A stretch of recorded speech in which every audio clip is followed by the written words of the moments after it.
Pastor Russ here with another spiritual thought of the day for you. In the last two times we've shared some thoughts with you, they've been related to temptation. I want to continue along that same course today. In 1 Corinthians 10:13, a verse we looked at the last time, we talked about how God has promised us a way of escape. He's told us that the temptations that we face are common to all of us, different circumstances, but basically the same temptations. And with that temptation, he provides a way of escape so that we can bear up underneath it. In other words, we don't have to give in. But today I want to just share with you some quick insights on some things to do before we get to the point of being tempted. Things to do to protect us from falling. 4 simple things. The first one is this: make sure you are deep diving into God's Word. God's Word helps us to discern right from wrong. I want to encourage you to read it, listen to it, and more importantly, obey it to help you resist sin. The second insight would be this: avoid places and situations where you might experience temptation. Obviously, if someone's struggling with alcohol, hanging out in a bar would not be a good idea. But on the other hand, if you have trouble with your finances, hanging out at the mall may not be a good idea for you either.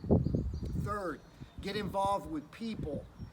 Avoid getting involved with people who might pressure you to participate in sin. This is a very difficult step. When you want to really begin to change and ask God to really take over your life and follow Him, there may be some people that you know when you hang around them, they're going to try to get you to do things you shouldn't do.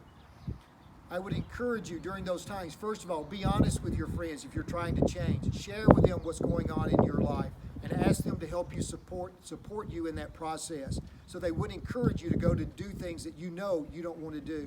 If that doesn't work, you may have to find new friends. And I know that's difficult to say, but if that's what it takes, then that's what it takes. God will provide you with those new friends. The fourth thing is this: avoid allowing your eyes to roam. When I immediately say that, probably we think of something related to sexuality, and that's certainly true. But on the other hand, if you have time off right now and you're constantly surfing the internet looking for sales and stuff, that might not help you either. There's an interesting verse in Job chapter 31, verse 1. Job simply writes these words: I made a covenant with my eyes not to look lustfully at a girl. Maybe you and I need to make a covenant with our eyes as well, asking God to provide fewer temptations, for opportunities for temptations to strike in our lives.